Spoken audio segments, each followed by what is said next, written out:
There are two types of street people. Okay. There are people who are on the streets because they don't have a choice. Yani huo mtu hayuko streets juu ya kupenda kwake. Ako huko juu. That's it for them.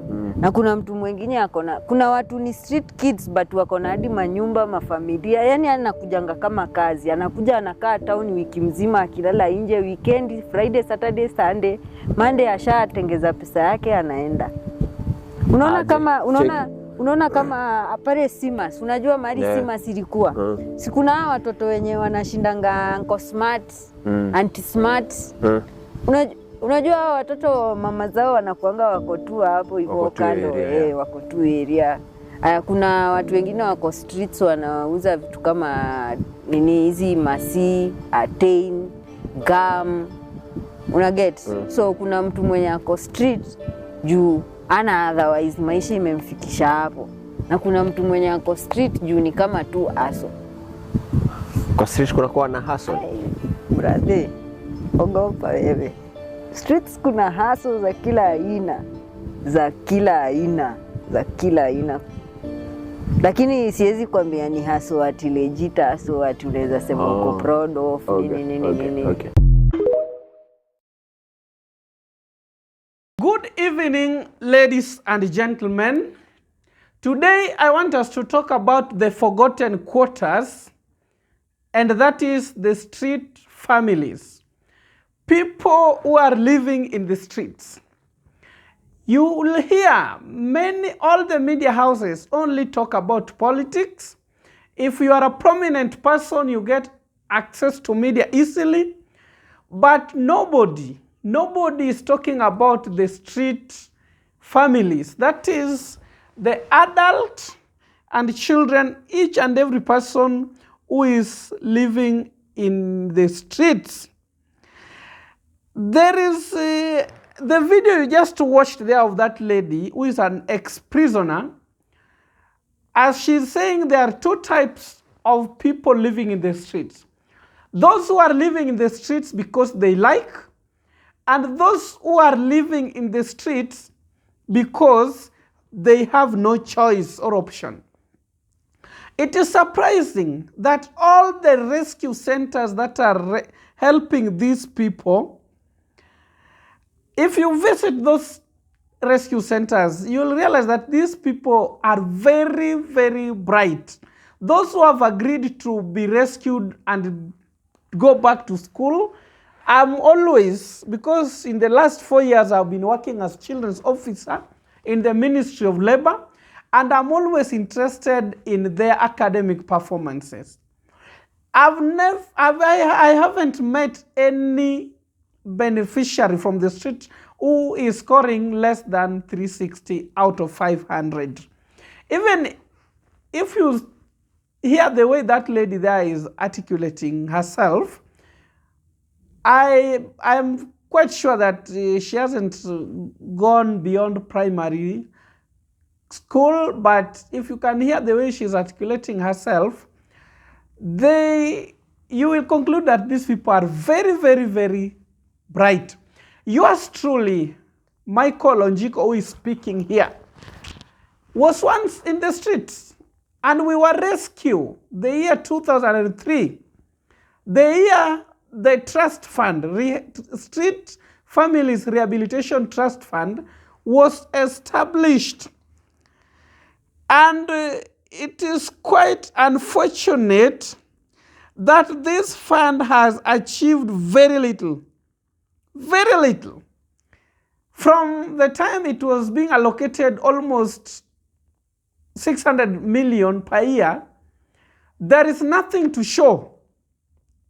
And the good thing, after struggling a lot, I got a job at the same trust fund. But what I realized there, this trust fund was formed to be a conduit where some big people somewhere are minting their money. I realized there are a lot of malpractices in this trust fund, which with evidence I took to the EACC.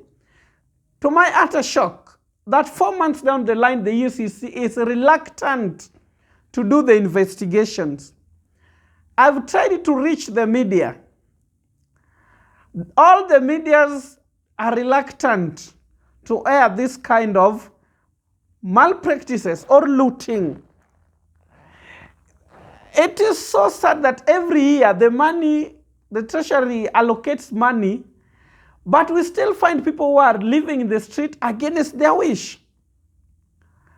While the money there, the staff there are dividing this money amongst themselves in the name of allowances. With only, like last year before I was removed from there, they only distributed 65 million. Out of 200 they were allocated last financial year.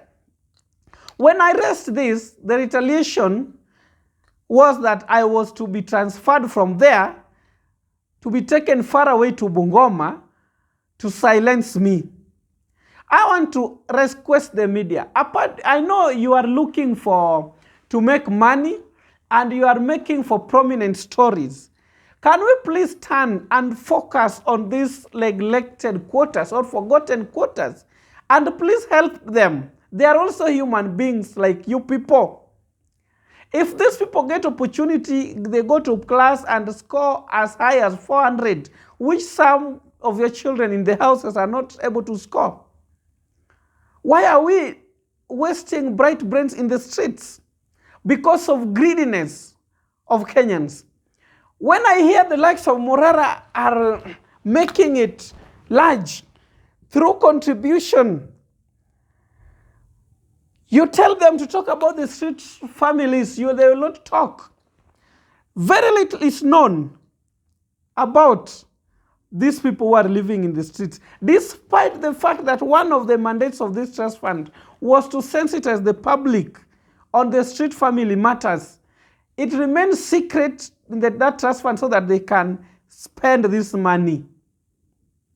Ladies and gentlemen, can we join hands? And I want to plead and appeal with you here that let's really help these people. Let's really join hands, because I believe nobody likes to see these people in the streets, especially children who remain orphans, who go there after they lose their parents like I did. And today, I boast of attaining my master's in public policy and administration, and currently I'm taking diploma in criminology.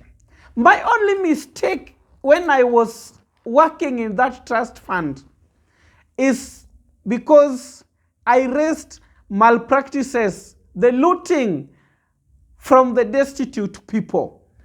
Kenyans, can we have some sympathy or humanity towards the destitute or vulnerable people in our country? Even if we are stealing, let's steal with manners. How can you steal from orphans, widows, people in the streets? Ladies and gentlemen, I'm left with no option but to rise and fight for these people in the streets. Ladies and gentlemen, please subscribe to my YouTube channel, Role Model Media, which I will be using as a platform to make stories of these street people, why they are in the streets, and if given opportunity, they can go back to class and become normal people with dignity. Thank you very much for your time. Have a blessed evening.